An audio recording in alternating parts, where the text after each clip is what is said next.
I'm a huge fan of only doing things when they're actually going to benefit you, when you're going to be able to leverage them, when you're going to be able to do something with it. So what I would love to share with you today is how you can use blogging to leverage your authority. Are you ready? Let's go.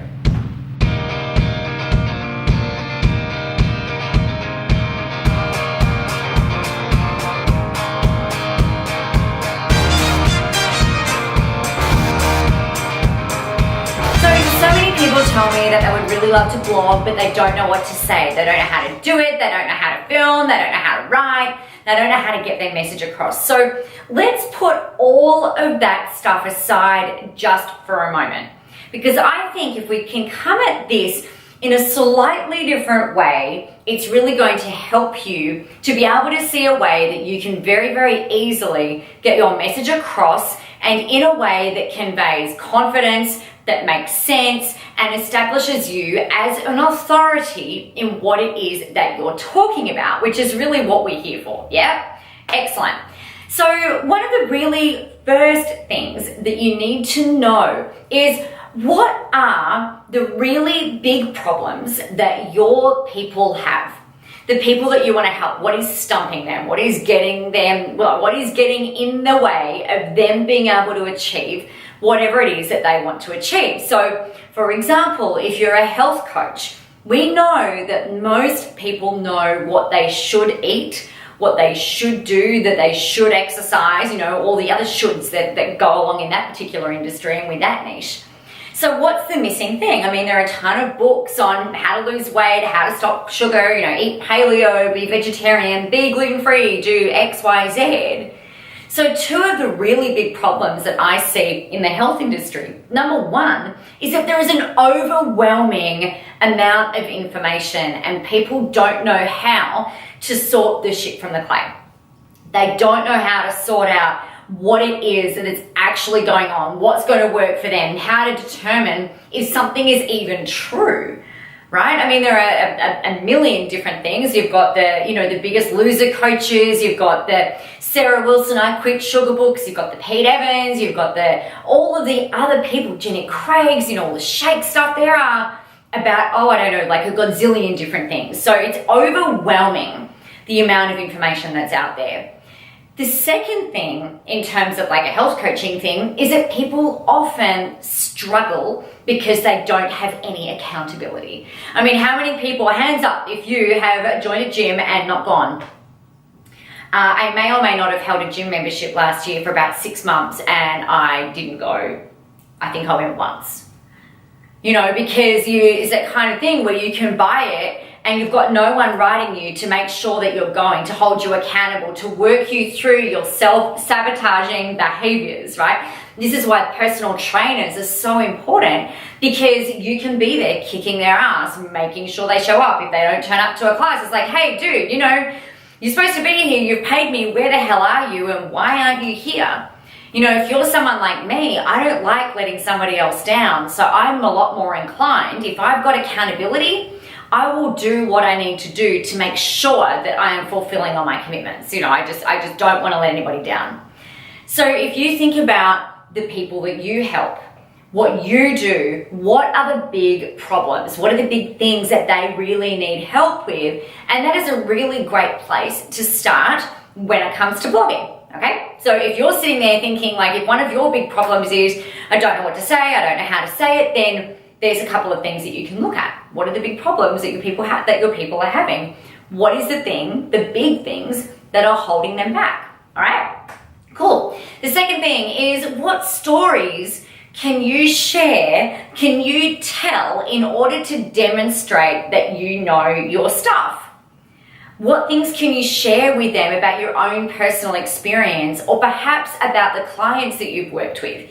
What are the common objections that people have? It costs too much money. I don't have the time. What if it doesn't work for me? I need to check with my husband. I just don't know that the timing is quite right.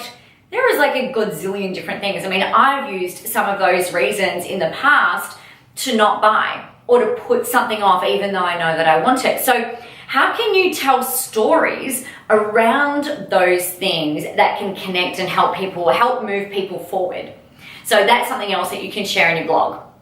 The next thing that you can do is you want to know, why is this so important?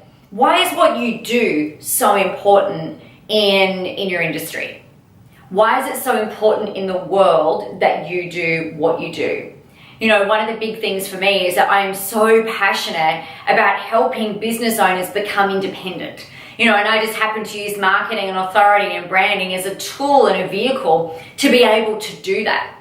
One of the things that I think is really, really missing in this world are people who are real, who actually tell it like it is, who have dispensed with the bullshit and the drama and the excuses and the things that are going to get in their way of them achieving what it is that they want. So I'm kind of here to be all right, guys, this is what we need to do to inspire and motivate and kick your ass so that you can really become the authority and the rock star of your industry, to become known.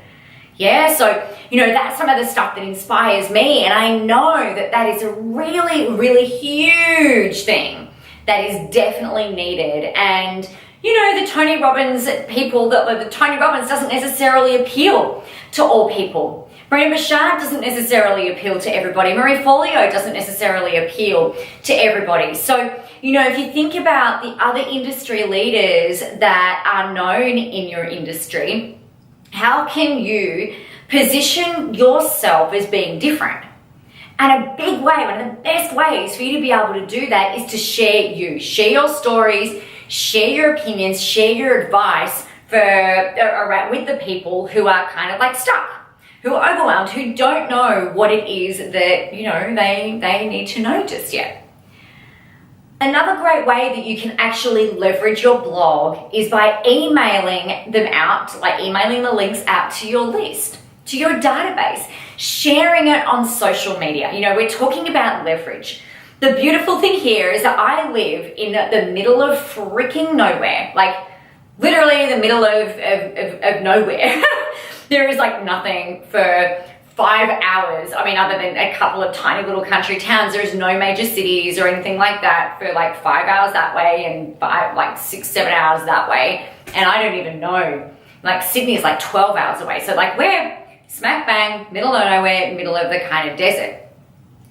Yet this blog, I know, goes across borders. It goes across the oceans. I know that there's people all over the world who can watch it, who can learn from it, who can either make a decision that they like me and they like the fact that I'm down to earth and that I'm real and I'll tell it like it is without any bullshit, or they'll be you know what? She's really not for me, which is excellent. That's what I want. I either want you to be a hell yes or a hell no. And there's kind of no middle ground, because otherwise that kind of tells me that I'm doing my job wrong a little bit. So that's a really awesome way that you can use your blogs, is to be able to reach anybody no matter where they are in the world, no matter what time of day of the week. It might be the middle of the night in London and it's the first thing in the morning here, and someone can be not asleep and be oh my God, I need to go and watch your thing just because I can't sleep, so I might as well go and educate my brain. Or maybe they need a kickstart in the morning while you're fast asleep.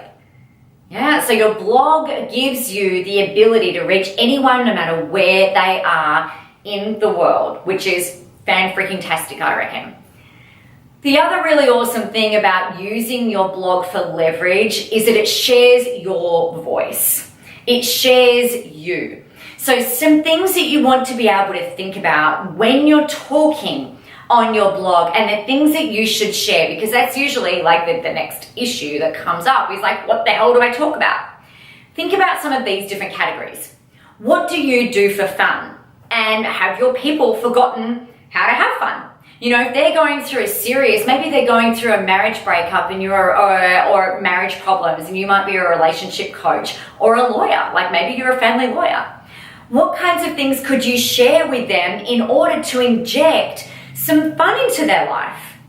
Kind of sounds a little bit obscure, but we all get caught up in the very serious nature of all of the things, and sometimes it would be good for them and give them a better frame of mind for actually getting out of the situation that they're in or the repetitive thinking that they're in right now and get them into a different state. Because if you can shift their state, then they're going to be more convinced that you're actually going to be able to help them. Maybe you talk about family. Maybe you might talk about social life. Maybe you talk about money and business and finance and all of those other things. Maybe you talk about spirituality if that's something that's really important to you. Share your voice, share your opinions, share your expertise, because that's a really great way for you to not only build authority, but for you to also be able to leverage the stuff that you already know, that you probably kind of sit there thinking like, how does everybody not actually know this? You know, there are some questions that I get asked, and I'm like, really? I thought that this was actually common knowledge, but it's not necessarily, all right? Brilliant. So they're the main steps in order for you to be able to leverage your blog. Emailing it to your list. You can share it on social media. Share the shit out of your blogs. Make sure you, particularly if it's video, get it up on YouTube, get it up on Vimeo, get them up on Facebook, share the links around the place, put them up on LinkedIn. Share this stuff everywhere. One thing about creating authority is that you can't just try and create authority without people knowing. All right, you're really going to have to commit to throwing yourself out there, to putting your beautiful face out there into the world and having a voice and sharing your opinions. That's the best way for you to be able to create authority and be seen while you're doing it. Alrighty. If you have any questions about this, please make sure you let me know just by email, by messaging them down below. You can email me. Most importantly though, all of this information is really great, but if you do nothing with it, then you're going to be the nation's best kept secret, or maybe the world's best kept secret. And ain't nobody got time for that. All right, my name is Nicola. I will see you in the next video. Bye.